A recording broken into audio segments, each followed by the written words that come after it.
قاضی محمد انور سے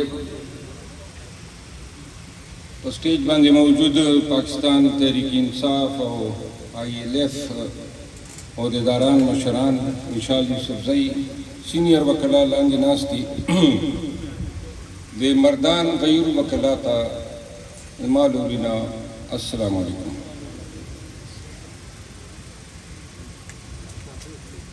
خبره خو پښتو کې کول خوند را کوي خو اسلام آباد کې مو نیټه زیاته شوه نو اردو لږ منګه تصو کوي پښتو کې خبرې کول غواړم خو اردو کې دا چې دا ویډیو دا پیغام ګرد پاکستان او بره اورسیز ته ورسي او دا نن وخت چې د تقریر یا د خبرو کولو مطلب زمونږ دا وي چې په دې خبرو باندې کوشش مو دا وي چې کندې منګه دا خلک راوچت کړو هغو ته حوصله ورکړو هغو اعتقاد په دې خپل جدوجهد په دغه سټرګل باندې پوخته کړو نو دې له وجې نه که تاسو اجازه تي چې زه اردو کې خبرې وکړم.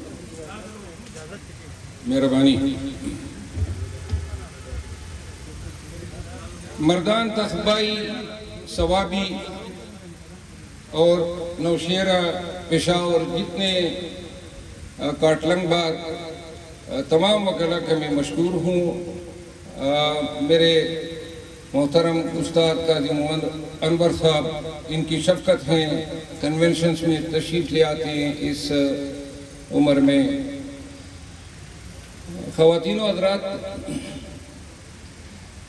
یہ کنونشن کا انعقاد اور ان کنونشن میں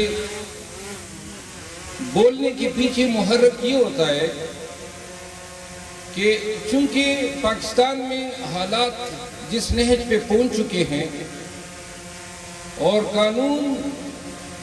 قانون کی حکمرانی جو ہے وہ پستی اور عطا گہرائیوں میں اپنی آخری سانسیں لے رہی ہے.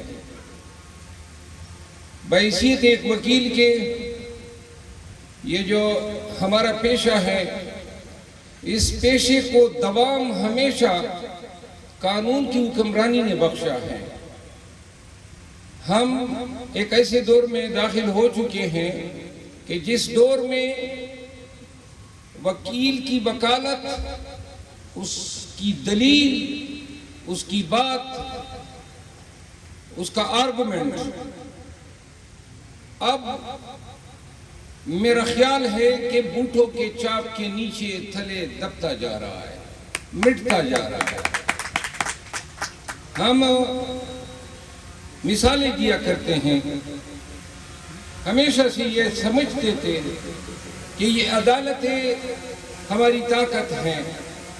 آج پہلی دفعہ محسوس ہو رہا ہے کہ شاید ہماری طاقت عدالت نہیں ہے. یہ ہماری غلط ایزمپشن تھی کہ عدالتیں جو ہیں بار اور بینچ یہ مل کے قانون کی حکمرانی جو ہے اس نظریے کو جو ہے بڑھاتے ہیں پروموٹ کرتے ہیں. آج میری سوچ یہ ہے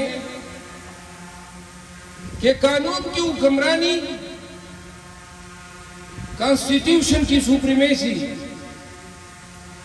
یہ اس ملک کی ہمیشہ سے ضرورت رہی ہے. وجہ یہ کہ یہ کبھی رہی ہی نہیں ہے اور جو ہماری نظریں بینچ کی طرف اٹھتی تھی اس وقت ہم اس غلط فہمی میں مبتلا تھے کہ ان بینچز پہ بیٹھے جو لارڈشپس ہیں جو جج صاحبان ہیں یہ اپنے حلف کے تحت اس کے پابند ہیں کہ پاکستان میں قانون کی حکمرانی کو پروموٹ کرتے ہیں. آج کے تجربات نے موجودہ وقت کے واقعات اور حالات نے یہ اسٹیبلش کر دیا ہے کہ وکلا کو اپنے بلبوتے پر اپنے تئیں اپنی ہمت اپنی ذمہ داری پہ یہ علم اور یہ آواز بلند کرنا ہوگا کہ پاکستان اور پاکستان کے عوام اپنے بنیادی حقوق کے تحفظ کے بغیر آگے نہیں بڑھ سکتے. یہ ریاست نہیں چل سکتی ہے اس لاقانونیت کے ساتھ جو آپ نے امپوز کی ہیں. یہ مملکت خداداد پاکستان، اس کے عوام جن کی حقوق کو اپنی چیل پھاڑ کے کھایا، جن کے حقوق کے تقدس کو آپ نے بار بار پامال کیا، ہم اس جبر، اس ناروا رویے کے ساتھ شاید زندہ نہیں رہ سکتے ہیں۔ کیا فرق ہے معاشروں میں، مہذب معاشروں میں اور جاہل معاشروں میں؟ وہاں لوگوں کی بنیادی حقوق کا تحفظ ہوتا ہے، وہاں لوگوں کی چادر چاردیواری کا تقدس پامال نہیں کیا جاتا ہے۔ میرے ذہن میں ایک بات آ رہی ہے، کل میں اسلام آباد ہائی کورٹ میں سے باہر نکلا تو گزشتہ ہفتے یعنی سوموار کے دن سائفر کیس میں ٹرائل جج ابو الاسناد ذوالقرنین کے سامنے اڈیالہ جیل میں خان صاحب اور شاہ محمود قریشی کی موجودگی میں 265 سی کے تحت نقولات دیے جانے کی پروسیڈنگ مقرر تھی۔ آپ سارے وکلاء ہیں، سمجھتے ہیں۔ تو جب نقولات دیے جانے کے وقت جج صاحب نے نقولات دینے چاہے تو ہم نے دو وجوہات پہ اعتراضات اٹھائے۔ ایک وجہ یہ تھی کہ خان صاحب کے جیل میں ٹرائل کے حوالے سے وزارت قانون نے ایک نوٹیفیکیشن جاری کیا تھا، جس کو میں نے چیلنج کیا تھا اسلام آباد ہائی کورٹ میں، کہ وزارت قانون کے پاس 352 ضابطۂ فوجداری اور سیکشن 9 ضابطۂ فوجداری کے تحت یہ حقوق حاصل نہیں ہے کہ وہ اپنے تئیں اپنے آپ کو گورنمنٹ سمجھ لے اور ان کیمرہ ٹرائل جو ہیں جیل میں آرڈر کر سکے۔ اس پہ بات سماعت ہوئی، 1 مہینے سے زیادہ ہو چکا ہے، تقریباً اب 38 ایام ہو گئے۔ تو ہم نے کہا کہ یہ ریٹ ڈیسائیڈ ہونی ہے، تو لہٰذا اگر یہ ریٹ ایکسیپٹ ہوتی ہے تو یہ ساری چیزیں ریورس ہوگی، آپ تھوڑا سا جوڈیشل پروپرائٹی کا مظاہرہ کریں۔ دوسرا، چونکہ شاہ محمود قریشی کی جیل ٹرائل کے حوالے سے کوئی آرڈر نہیں ہوا ہے، تو لہٰذا شاہ محمود صاحب جو ہیں اس کے اپنے انفرادی حقوق ہیں، آپ ان کے ٹرائل جیل میں نہیں کر سکتے ہیں۔ ان دو باتوں پہ ہم نے وزرات اٹھائی۔ جب آرڈر شیٹ لکھوایا گیا ہمارے سامنے، انہوں نے کہا دستخط کرو، میں نے کہا نہیں کرتے ہیں۔ تو جج صاحب نے آرڈر شیٹ ہمارے سامنے لکھوائی، یہ سب کچھ لکھا۔ بعد میں جب مصدق کا نقل میں نے اسی روز رجوع کی عدالت سے، تو میرے ایسوسیٹ نے بتایا کہ جج صاحب نے ابھی تک اٹیسٹڈ کاپی جاری نہیں کی۔ منگل کے روز مجھے اٹیسٹڈ کاپی ملتی ہیں، جب میں دیکھتا ہوں، پڑھتا ہوں تو اس میں جج صاحب کچھ اور لکھتے ہیں، جو ہمارے سامنے لکھوایا گیا اس سے قطع مختلف۔ وہ لکھواتا ہے کہ جی میں نے ان کو کاپیز دی تھی۔ یعنی اتنا بڑا جھوٹ کون کس طرح لکھ سکتا ہے؟ ہم نے تو لکھنے وصول کرنے سے انکار کیا۔ اور میں نے وہ آرڈر لے کے بدھ کے روز کرمنل ریویژن دائر کی۔ اسلام آباد ہائی کورٹ میں طریقہ یہ ہے کہ بدھ کے روز اگر کوئی پٹیشن جمع ہوتی ہیں تو وہ جمعرات کو لگتی ہے۔ آفس نے آبجیکشن اٹھایا، سنی جی بڑی مزدار سٹوری ہے۔ آفس نے آبجیکشن اٹھایا، آبجیکشن یہ تھا کہ جو نقولات جج نے آپ کو دیے وہ ساتھ میں لگا دیں۔ تو میں نے ان کو کہا کہ بھائی ہمیں نقولات تو ملی ہی نہیں ہے، ایفیڈیوٹ ہم نے لگایا ہوا ہے، اسی آرڈر کو ہم نے امپیوگ کیا ہوا ہے۔ وہ بطور آبجیکشن اگلے دن چیف جسٹس حامد فاروق صاحب کے پاس لگا۔ میں نے ان کو یہی بات کی، میں نے کہا یہ ہم نے نہیں لیے، جج نے غلط بیانی کی۔ تو میں نے کہا کہ جی جمعہ آخری ورکنگ ڈے ہوتا ہے اسلام آباد ہائی کورٹ میں، تو میں نے کہا جی آج جمعرات ہیں، آپ مہربانی کریں کل کے لیے یا آج سن لیں۔ تو انہوں نے کہا جی ٹھیک ہے میں فکس کروں گا۔ اب ٹرائل جج نے تاریخ مقرر کی ہے منگل کے روز، آنے والا منگل۔ تو کل مجھے آرڈر شیٹ ملا اور آج مجھے پتہ چلا کہ جی اسلام آباد ہائی کورٹ نے ہمارا کیس 24 تاریخ کے لیے مقرر کر دیا ہے، 24 کو سنوائی ہوئی ہے۔ یعنی یہ میٹر کنکلوسیولی انفریکچوس ہے، وہ تو فرد جرم بنا لے گا منگل کے روز۔ یعنی کہ آپ نے مجھے ان بہانوں سے میرا right of access to justice مجھے ڈینائی کر دیا۔ یہ آپ کا قانون ہے اور یہ آپ کی انصاف ہے۔ میں نے اس وقت کہا تو یہ ایک بات میں بتاؤں کہ توشہ خانہ کیس میں کس طرح ہمارے ساتھ جج کے ذریعے جج کے ذریعے انصاف کو جس طرح کسائی اپنے دکان میں بیٹھ کے گوشت کے ٹوٹے کرتا ہے، ہم نے اس کی عدالت میں انصاف کو ٹوٹے ہوتے ہوتے دیکھا۔ ہر روز آج سے کل پہ پیشی اور کل سے پرسوں پہ پیشی، اور پاکستان کی تمام عدالتیں یہ گاسپی ڈرامہ دیکھ رہی تھی۔ آج تو شخانہ شروع ہوا ہے، جج ہمیں کہتے ہیں کہ میں ہمایوں دلاور نہیں ہوں، میں دلیر ہوں۔ تو دلیر صاحب جو ہیں لگے ہوئے ہیں، فرد جرم بنانے پہ تلے ہوئے ہیں، اور بنائے گا منگل کو، کیونکہ ہائی کورٹ نے ہمارا right of access to justice پامال کر دیا۔ آج میں نے ایڈیشنل رجسٹرار سے بات کی، ڈپٹی رجسٹرار سے بات کی، اور یہ مسئلے مسائل ہمیں روزانہ درپیش آتے ہیں۔ معاشروں میں لوگوں کے ساتھ ظلم زیادتی پورا نظام کرتا ہے اور ہر حکومت کرتی ہے، لیکن لوگ امید لگائے بیٹھے ہوتے ہیں منصفوں سے عدل کے لیے۔ وہ کہتے ہیں کہ جی جاؤں گا اور مجھے ونڈیکیٹ کیا جائے گا، مجھے انصاف ملے گا عدالت سے۔ قرآن کریم میں اللہ تعالیٰ فرماتے ہیں سورہ نساء کی آیت 440 کہ خداوند کریم خود ایٹم کے ذرے کے برابر جو ہے نا انصافی نہیں کرتا ہے، اور حضور کریم فرماتے ہیں کہ اللہ تعالیٰ نا انصافی کو حرام سمجھتا ہے۔ خداوند کریم خود نا انصافی کرتا ہے اور لوگوں کے ساتھ بھی نا انصافی کو حرام ڈکلیئر کرتا ہے۔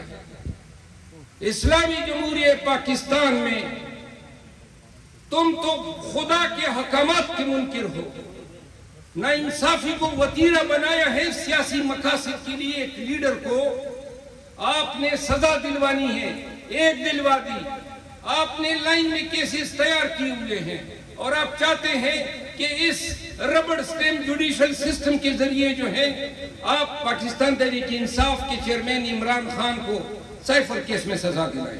میرے عزیزوں، وہ ٹرائل ہم روزانہ بھگتتے ہیں۔ پاکستان تحریک انصاف کی قیادت جو اٹھائی جاتی ہے، جن سے پریس کانفرنسز کرائی جاتی ہیں، میں نے ان تمام کے کیسز کیے، تمام کے اہل خانہ سے ملا ہوں، ان کی حالت زار میں نے دیکھی ہے، ان کے ساتھ کیا کیا قبیح افعال ہوئے، ان کے ساتھ کیا کیا ظلم ہوئے، بیان سے باہر ہیں۔ لیکن صرف ایک بات ضرور سمجھ لیں، ایک بات ضرور سمجھ لیں آپ سب، وہ یہ ہے، میں نے زندگی میں یہ سیکھا ہے ذاتی تجربے کی بنیاد پہ۔ آپ اور ہم، میں نے تو زندگی میں کبھی اچھا دن ہی نہیں دیکھا ہے۔ جب جوان ہوئے تو دہشت گردی جو ہے ہمارے پیچھے ہماری زندگی میں داخل ہوئی۔ اپنے علاقے میں، اپنے قبیلے، اپنے خاندان کے لوگوں کے جنازے اٹھا اٹھا کے تھک چکا ہوں۔ میں اپنے خاندان کے 132 لوگوں کو ان دہشت گردوں کے ہاتھوں کھو چکا ہوں۔ اپنے باپ کا جنازہ میں نے اٹھایا ہے، ان کے گارڈ کا جنازہ اٹھایا ہے، کبھی اچھا دن نہیں دیکھا۔ لیکن ایک چیز میں نے سمجھی ہے، اور وہ یہ ہے، وہ وقت جب میرے بڑے نزدیکی، میرے قبیلے کے بڑے نزدیکی لوگ میرے ساتھ گاڑی میں نہیں بیٹھا کرتے تھے کہ شاید گولی لگے گی تو اس کو تو لگے گی کہ ہم بچ جائیں۔ اس وقت سے میں نے دائیں بائیں دیکھنا چھوڑ دیا تھا، کسی سے ہمت لینا چھوڑ دیا تھا۔ اس وقت سے میں نے یہ فیصلہ کیا تھا کہ جو ہوگا مجھ پہ میں اپنے تعین کروں گا اور اپنی ذمہ داری پہ کرتا ہوں، نہ آگے دیکھتا ہوں نہ پیچھے دیکھتا ہوں۔ لیکن میرا اعتقاد، میرا حوصلہ اپنی ذات پہ اتنا فوکس ہو چکا ہے کہ میں اب یہ سمجھتا ہوں کہ شاید ہی کوئی چیز ہے، کیونکہ جو چیز، جن چیزوں سے یہ لوگ ڈرا رہے ہیں، اس سے تو بڑی ہی بھیانک چیزیں ہم بھگت چکے ہیں، وہ آپ لوگ سوچ ہی نہیں سکتے ہیں۔ ہمارا علاقہ اور آج پھر وہی حالت ہے، اپنے علاقے میں جاتے ہوئے گارڈز کی فوج لے کر جانا پڑتی ہے، ورنہ یہ موت کے شکنجے، یہ دہشت گردی، یہ ہمارے علاقے میں اب آج پھر اتنی عام ہو چکی ہے۔ عزیزوں، میں اس لیے یہ بات آپ کو بتا رہا ہوں کہ وہی چیز جس نے اس پاکستانی قوم کو بیمار کر دیا ہے، آپ یقین کریں پوری قوم بیمار ہو چکی ہے، اور بیمار ہوئی ہے ڈر کے ہاتھوں۔ لوگ ڈرے ہوئے ہیں، ہر ایک کو خوف ہے، اٹھا لیا جاؤں گا، پیٹا جائے گا۔